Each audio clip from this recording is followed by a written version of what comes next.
जय हिंद छात्रों, न्यू सृजन एकेडमी में आपका स्वागत है। आज फिर मैं हाजिर हूँ सामान्य प्रश्नोत्तरी लेकर के। आज भी हम 20 क्वेश्चन सॉल्व करके देखेंगे। आप मेरे साथ सॉल्व करेंगे और आप भी देखेंगे आपके कितने सही हो रहे हैं। ये आपका प्रश्नोत्तरी जो है भाग 5 है।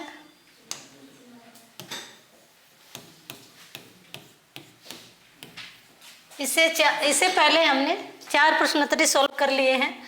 आज का पहला प्रश्न है, हिंदी वर्णमाला में अयोगवाह वर्ण कौन कौन से हैं? अयोगवाह वर्ण, ये 2 बार हो गया, ये कट होगा। अयोगवाह वर्ण कौन कौन से हैं? तो इसमें पहचाना ऑप्शन है आपके अ, आ, ई, उ, ओ, अंग, अह।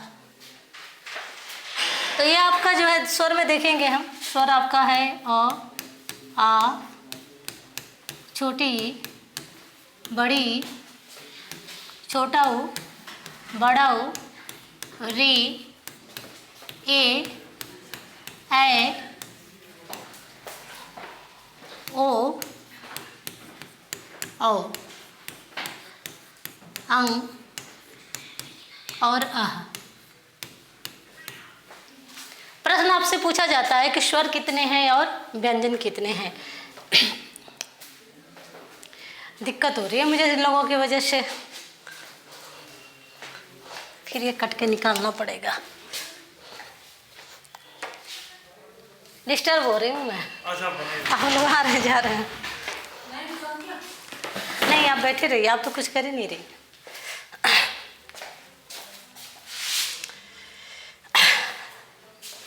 जय हिंद छात्रों, न्यू सृजन एकेडमी में आपका स्वागत है। आज की क्लास में हम सामान्य हिंदी के प्रश्नोत्तरी भाग 5 को हल करके देखेंगे। क्या हो रहा है आज? जय हिंद छात्रों, न्यू सृजन एकेडमी में आपका स्वागत है। आज की क्लास में हम सामान्य हिंदी के प्रश्नों को हल करके देखेंगे। भाग 5 है ये। इससे पहले हमने 4 प्रश्नोत्तरी को सॉल्व कर लिया है। पहला आपका प्रश्न है, हिंदी वर्णमाला में अयोगवाह वर्ण कौन कौन से हैं? तो ऑप्शन है आपके अ, आ, ई, उ, अंग, अह। देखेंगे, हमने देखा है ये जो है स्वर में ये जो 13 कुल स्वर होते हैं, कुल स्वर की बात की जाए तो कुल स्वर होते हैं आपके 13। जबकि अगर प्रश्न आपसे पूछा जाए कि स्वर कितने हैं तो स्वर आपके होते हैं 11। तो 11 स्वर होते हैं, या 2 जो ये निकाल दिए जाते हैं, यही जो है आपके अयोगवाह होते हैं। अयोगवाह जो कि उच्चारण में ना ही स्वर की तरह होते हैं और ना ही व्यंजन की तरह होते हैं। तो आपका ऑप्शन जो है चौथा वाला ऑप्शन सही हो जाएगा, अंग और आह। आगे हम देखेंगे, अगला प्रश्न है हमारा, ए वर्ण है। ऑप्शन है आपके कंठ तालव्य, ओष्ठ है, मूर्धन्य, कंठ है। ए वर्ण, इनका उच्चारण स्थान आपको बताना है। मैंने आपको पहले बताया था, अगर हम पूरे लिख लेते हैं वर्णों को, अंग, अ, आ, ई, बड़े, छोटा ऊ, बड़ा ऊ, री, ए, ओ, औ, अंग और अह। ये आपके 11 स्वर हैं। सभी का उच्चारण स्थान हम देख लेते हैं। अगर अ की बात करें तो अ और आ ये जो होते हैं कंठय होते हैं, इनका उच्चारण कंठ से होता है, इसलिए हम इनको कंठय स्वर कहते हैं। ई की बात करें हम तो ये जो है तालव्य होते हैं, तालु से इनका उच्चारण होता है, इसलिए इनको हम तालव्य स्वर कहते हैं। तालव्य स्वर कहते हैं, इसे हम कंठय स्वर कहते हैं। अब देखिए जो है आपका ये जो बच रहा है ऊ और ऊ, ये देखें, इसके उच्चारण करके देखें ऊ, तो ये जो है ओठों का जो है प्रयोग हो रहा है, इसलिए इनको हम कहेंगे ओष्ठय। इसको हम ओष्ठय कहेंगे, ओष्ठय स्वर। री जो है यह मूर्धा का प्रयोग होता है री के उच्चारण में, इसलिए हम री को मूर्धन्य कहेंगे। मूर्धन्य। अब जो है यहाँ देखें आपका ए और ए और ए, इसका जो है अगर रूप देखा जाए तो ये कैसे बनता है, तो अ प्लस ई से जो है ये संयुक्त स्वर है, अ ई से ए बनता है, और ए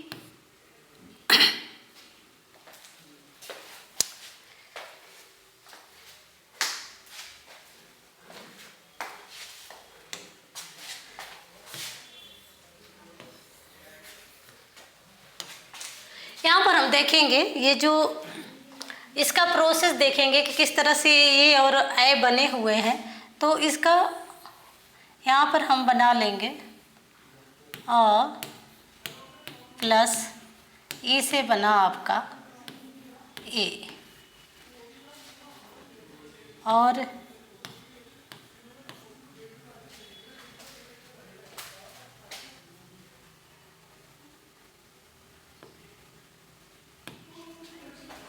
ये बार बार मैं भूल जाती हूँ, इसमें से कट करना पड़ेगा।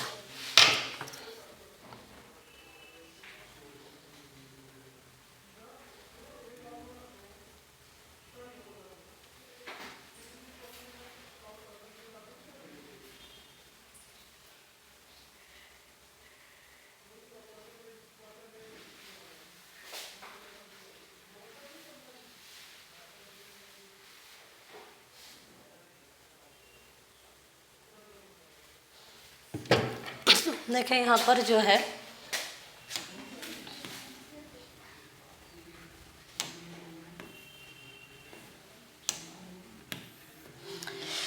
इसका जो प्रोसेस है ये और ए का, तो यहाँ पे अ और ई से ए बन गया, और अ में जब हम ए जोड़ेंगे तो फिर जो है ए हो जाएगा।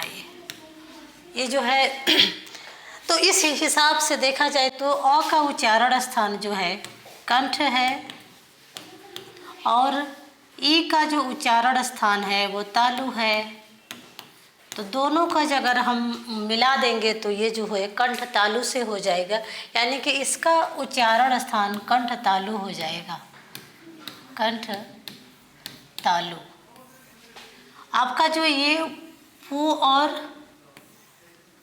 औ है, यह जो है आपका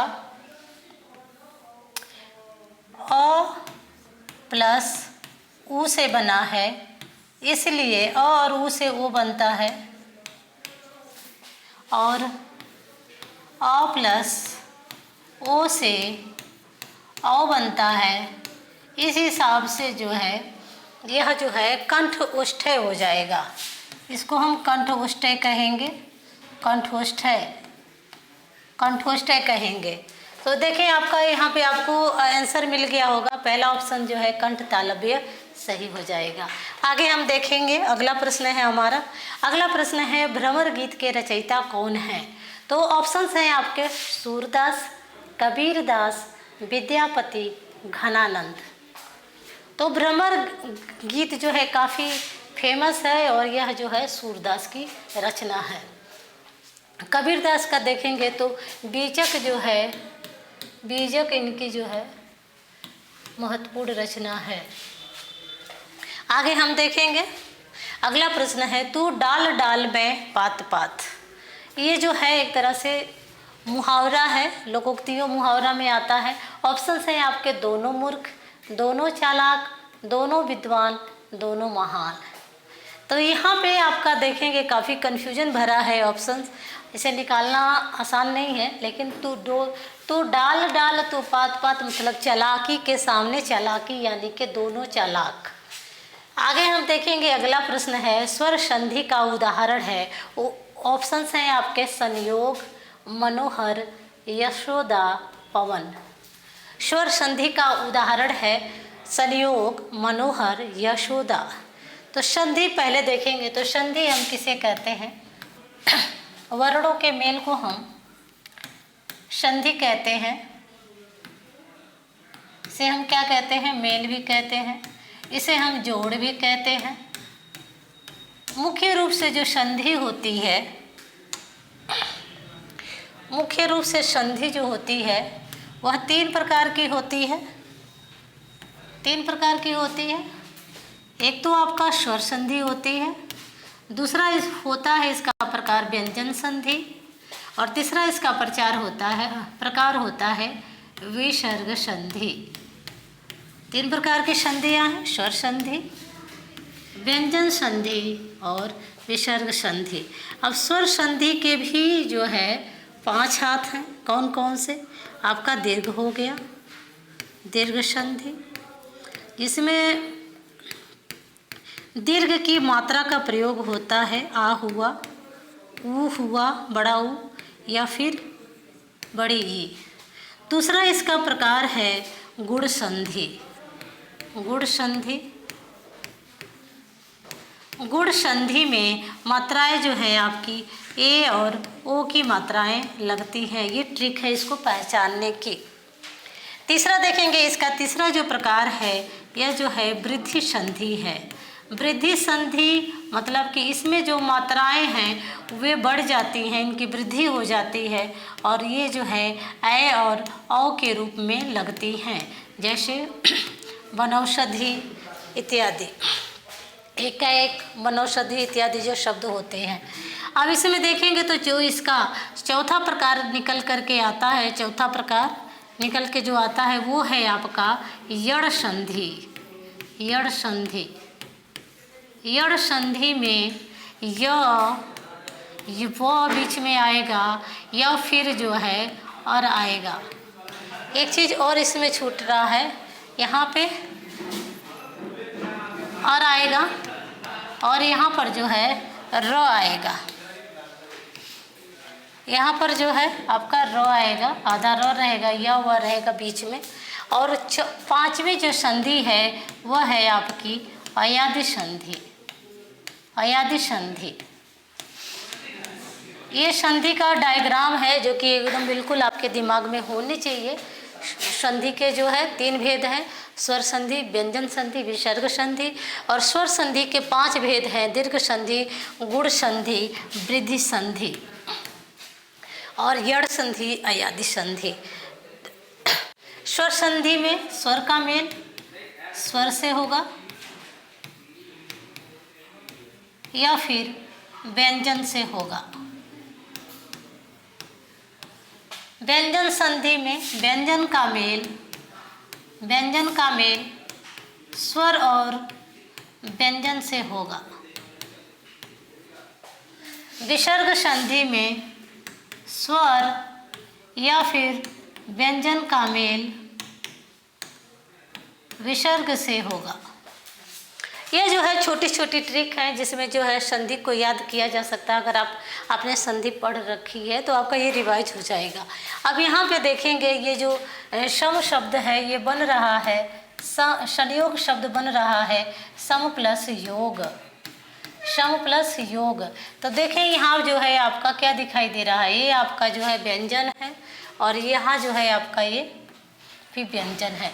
तो व्यंजन का मेल जो है व्यंजन से हो रहा है, यानी कि यहाँ इसमें जो है व्यंजन संधि है। मनोहर, मनो को अगर हम तोड़ेंगे तो ये जो है इसका टूटेगा तो ये हो जाएगा मनः प्लस हर।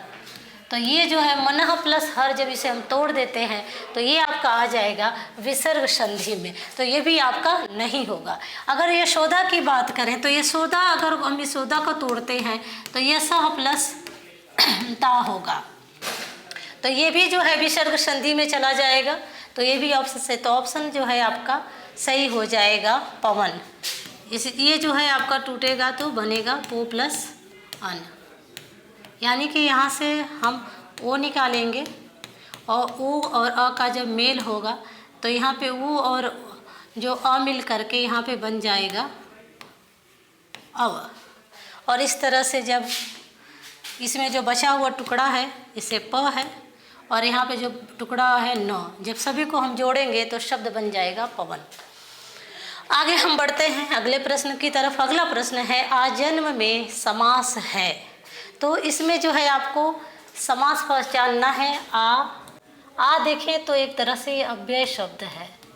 अगर अव्यय आपने पहचान लिया तो इसी तरह से आपका इसमें अव्ययी भाव समास आराम से निकाल लेंगे। आपका जो है इसको ज़्यादा पढ़ने की जरूरत नहीं पड़ेगी। आगे हम देखेंगे अगला शब्द प्रश्न है आशीर्वाद का संधि विच्छेद है। ऑप्शंस हैं आपके आशीर्वाद, आशीर प्लस वाद, आशी प्लस वाद, आशीर प्लस वाद, आशा प्लस ईवाद। तो देखिए ये आपका जो है विसर्ग संधि का उदाहरण है, आशीर्वाद होगा, ऑप्शन पहला वाला सही हो जाएगा। अगला प्रश्न है 1 और 1 11 होते हैं। ऑप्शंस हैं आपके संसार में सब संभव है, भीड़ में बल है, संगठन में शक्ति है, कोई नहीं, इनमें से कोई नहीं। 1 और 1 11 होते हैं। तो यहाँ देखेंगे संगठन में शक्ति है, काफ़ी आसान सवाल है ये। अगला प्रश्न है अंधा होना मुहावरे का अर्थ है। ऑप्शंस हैं आपके विवेक भ्रष्ट होना, आँख से दिखाई न देना, आँख से कम दिखाई देना, आँख का अंधा होना। देखिए आपको कौन सा सही लग रहा है। विवेक भ्रष्ट होना, आँख से दिखाई न देना, आँख से कम दिखाई देना, आँख का अंधा होना। अंधा होना एक तरह से ये मुहावरा है और ये बता रहा है कि विवेक कम होना, यानी कि बुद्धि का कम होना। आगे हम देखेंगे अगला प्रश्न है मुँह से दूध टपकना। मुँह से दूध टपकना मुहावरे का अर्थ समझना है आपको।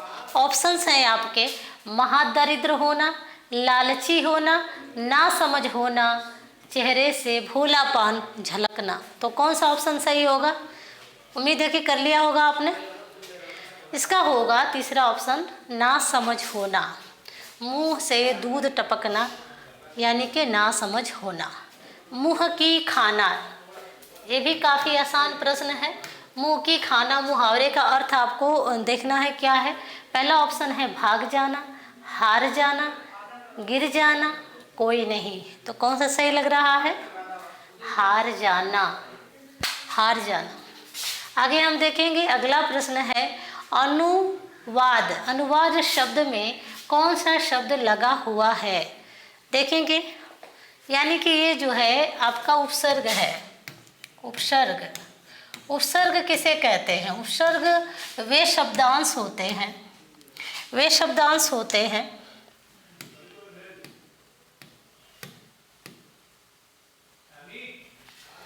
उपसर्ग वे शब्दांश होते हैं, वे शब्दांश होते हैं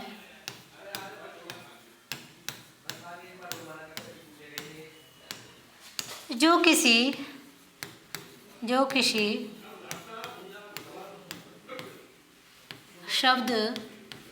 शब्द के आदि में लगकर, आदि मतलब पहले लगकर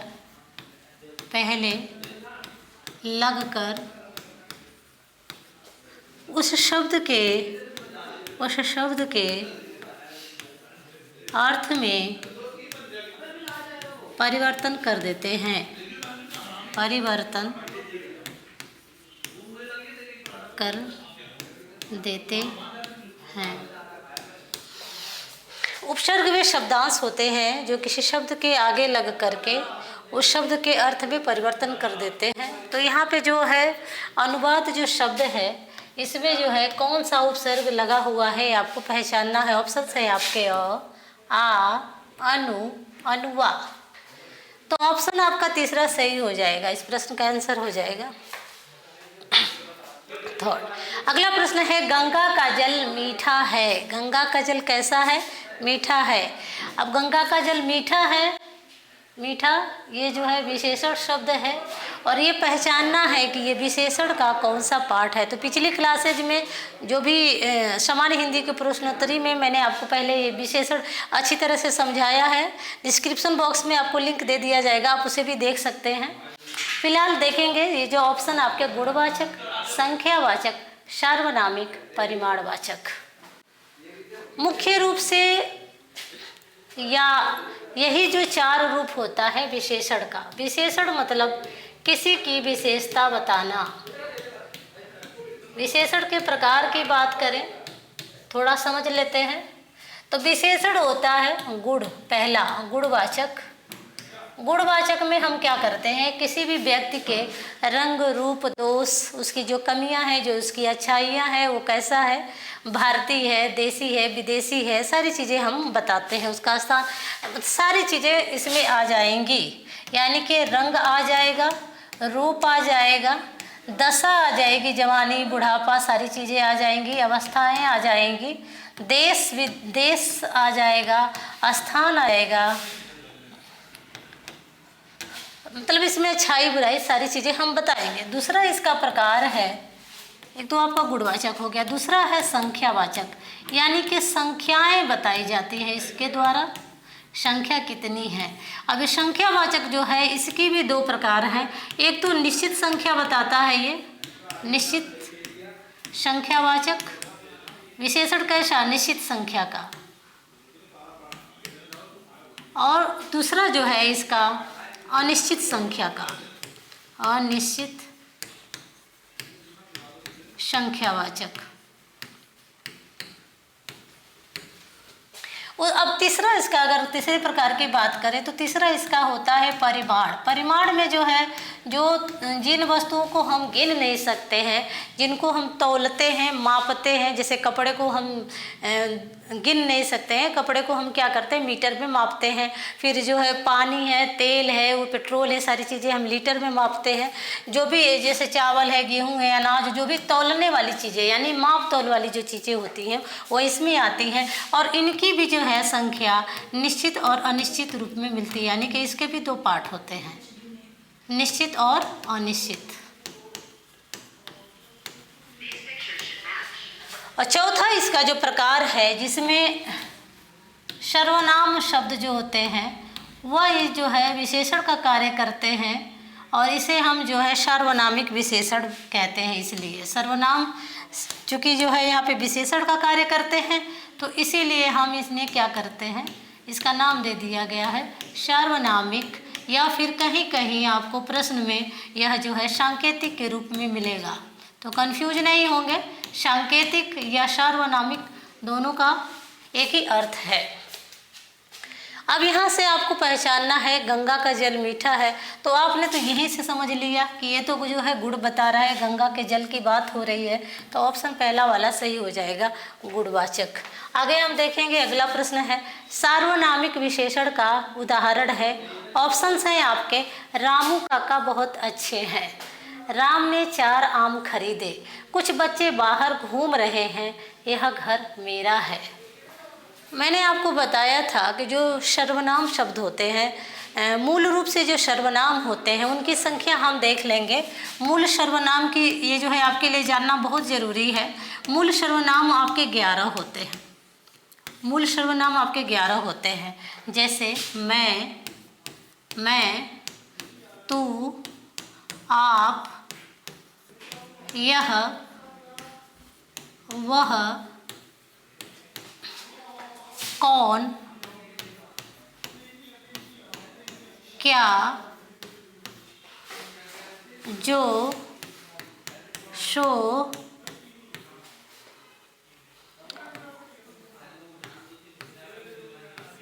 कुछ,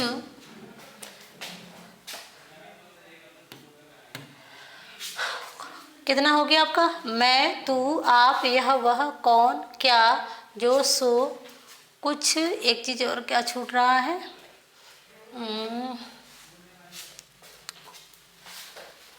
कोई छूट रहा है आपका, कोई। ये आपके 11 जो है सर्वनाम है, मूल सर्वनाम है, ये आपके पूछे जाते हैं, इन्हीं का प्रयोग होता है। और ये जो है यहाँ पर इन्हीं में जब जैसे अगर यौगिक की बात करें तो जितने भी सर्वनामिक शब्द होते हैं ये मूल सर्वनाम शब्दों से ही बने होते हैं। यानी कि अगर हम मैं वाले से चाहें तो बहुत सारे बना सकते हैं यौगिक के रूप में। एक उदाहरण की तरह हम समझ लेंगे, जैसे बना देंगे मेरा, मुझको, मुझे, मेरे को इत्यादि। इस तरह से आप तू से बना सकते हैं, तुमको, तुझे, आपका भी बना सकते हैं। तो इस तरह से जो ये मूल सर्वनाम आपके 11 होते हैं, इन्हीं से जो है ये सारे यौगिक सर्वनाम बनाए जाते हैं। और ये सारे सर्वनाम क्या करते हैं, यहाँ पर कोई भी उदाहरण है, ये जैसे यह घर मेरा है, अगर इसी हम सेंटेंस को चेंज कर दें, अगर यह सेंटेंस है कि यह घर मेरा है, यह क्या कर रहा है, घर को संकेत कर रहा है। लेकिन अगर हम इसे बदल दें कि यह मेरा घर है, मेरा घर है, तो इस जो है वाक्य में, इस वाक्य में फिर आपको कहीं भी सार्वनामिक विशेषण नहीं दिखाई देगा। बस अंतर जो है समझने वाली बात है। अगर इसके जो है सर्वनाम शब्द के बाद तुरंत ही जो है यह घर आया, यानी कि संज्ञा आई या सर्वनाम आया, तो फिर जो है जिसको संकेत किया जाए, जिसको हम बता रहे हैं, तो फिर जो है यह आपका सर्वनामिक में हो जाएगा। अगर नॉर्मल तरीके से आप बताते हैं कि यह मेरा घर है, तो फिर जो है यह सर्वनाम शब्द है, सर्वनाम शब्द का उदाहरण है। फिर ये जो है आपका विशेषण में नहीं आएगा, ये सर्वनाम में चला जाएगा। इस हिसाब से आपका जो है प्रश्न जो है चौथा सही हो जाएगा। रामू काका बहुत अच्छे हैं, इसमें हम गुणवाचक ले लेंगे, गुणवाचक विशेषण दिखाई दे रहा है। राम ने 4 आम खरीदे, तो फिर इसमें जो है संख्या आ गई, तो फिर इसमें जो है संख्यावाचक विशेषण दिखाई दे रहा है। कुछ बच्चे बाहर घूम रहे हैं, तो इसमें जो है बच्चों का पता नहीं है, तो फिर यहाँ पे जो है यहाँ पे अनिश्चित संख्या बताई जा रही है, अनिश्चित संख्यावाचक विशेषण।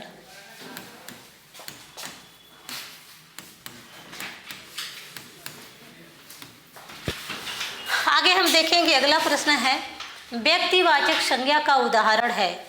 आपको जो है यहाँ पे व्यक्ति को बताना है। ऑप्शन है आपके गीता, शिक्षक, सोना, पानी। व्यक्तिवाचक का उदाहरण हमें पहचानना है, गीता, शिक्षक, सोना।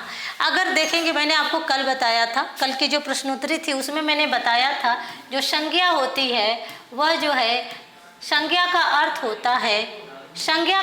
होता है नाम। संज्ञा जो होती है क्या होती है, यह होती है नाम। यानी नाम किसका हो सकता है, किसी व्यक्ति का हो सकता है, किसी स्थान का हो सकता है, किसी वस्तु का हो सकता है। तो यहाँ पे देखेंगे, जब संज्ञा थी तो संज्ञा में हमने बताया था कि आपको जो है संज्ञा मुख्य रूप से 3 प्रकार की होती है। एक तो आपका जो है व्यक्ति होता है, एक तो कोई व्यक्ति होगा, व्यक्ति की कोई जाति होगी, और जो है जब जाति होगी तो उस व्यक्ति का भाव भी होगा। तो 3 प्रकार से जो है मुख्य रूप से 3 प्रकार के जो है संज्ञाएं थी। फिर जाति में हमने देखा तो इसमें समूहवाचक था, इसमें जो है आपका समूहवाचक और द्रव्यवाचक। तो टोटल इस तरह से 5 होती है संज्ञाएं, लेकिन मुख्य रूप से अगर प्रश्न आपसे पूछा जाए तो मुख्य रूप से 3 होती हैं, व्यक्तिवाचक, जातिवाचक और भाववाचक। यहाँ पे अगर किसी व्यक्ति का नाम है, जैसे पर्वत की बात हो रही है, तो पर्वत में सारे पर्वत आ जाएंगे, वहाँ जाति हो जाएगी। लेकिन अगर हिमालय नाम आ जाता है, यानी किसी विशेष पर्वत की बात की जा रही है, तो फिर वो व्यक्ति हो जाएगा। तो यहाँ पे देखेंगे जो शिक्षक है यह जो है जातिवाचक को इंगित कर रहा है, जो सोना है यह जो है द्रव्यवाचक को इंगित कर रहा है, द्रव्यवाचक, और जो पानी है ये भी जो है द्रव्यवाचक को इंगित कर रहा है। पहला ऑप्शन सही हो जाएगा, गीता। आगे हम देखेंगे, अगला प्रश्न है अंधेर नगरी में, अंधेर नगरी से तात्पर्य है। ऑप्शन है आपके राज्य विहीन, जहाँ अंधेरा हो, अन्याय की जगह, जहाँ छोटे छोटे बड़े का ख्याल न रखा जाए, है ना, ये कंप्लीट नहीं हो पाया है। जहाँ छोटे बड़े का ख्याल न रखा जाए, या राज्य विहीन, जहाँ अंधेरा हो, या फिर अन्याय की जगह। तो अन्याय की जगह को हम क्या कहते हैं, अंधेर नगरी कहते हैं। अगला प्रश्न है नयन में कौन सी संधि है। तो नयन जो है देखिए यहाँ पे जो है निकल करके बीच में आपका अय आ रहा है, यानी कि इसमें से आपकी जो है यड़ संधि निकल करके आ रही है, यड़ संधि। ऑप्शन देखें आपके वृद्धि संधि, अयादि संधि, यड़ संधि, गुण संधि, 4 ऑप्शन दिए हैं, लेकिन ऑप्शन आपका जो है तीसरा सही हो जाएगा।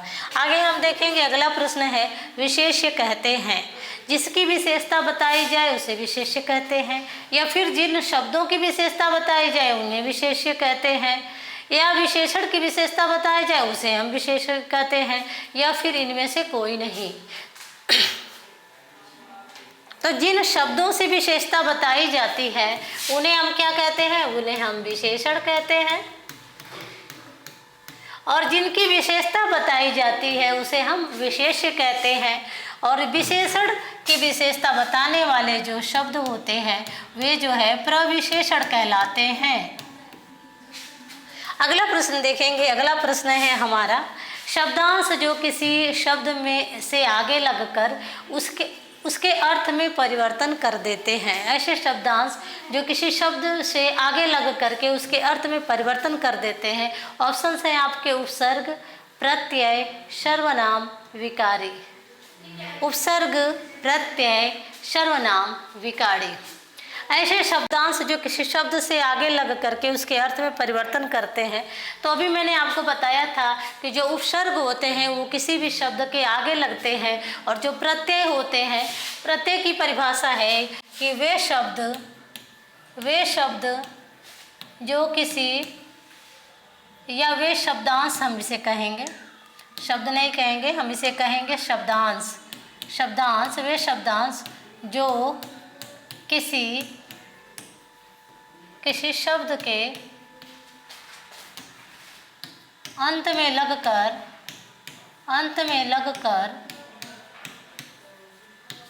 उस शब्द के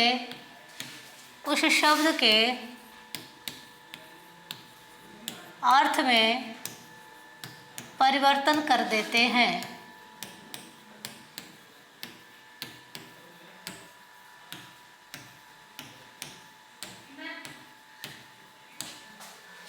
वे शब्दांश जो किसी शब्द के अंत में लग करके उस शब्द के अर्थ में परिवर्तन कर देते हैं वे प्रत्यय कहलाते हैं। संज्ञा के स्थान पर प्रयोग किए जाने वाले शब्द, संज्ञा के स्थान पर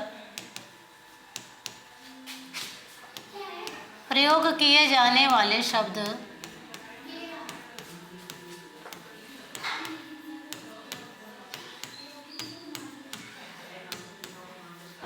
संज्ञा के स्थान पर प्रयोग किए जाने वाले शब्द जो होते हैं वे क्या कहलाते हैं? सर्वनाम कहलाते हैं। सर्वनाम कहलाते हैं।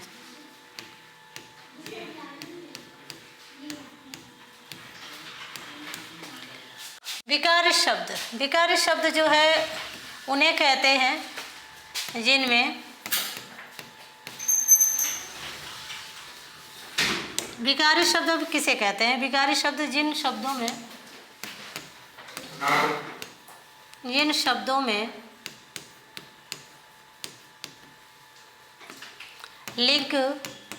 लिंग, वचन आदि के आधार पर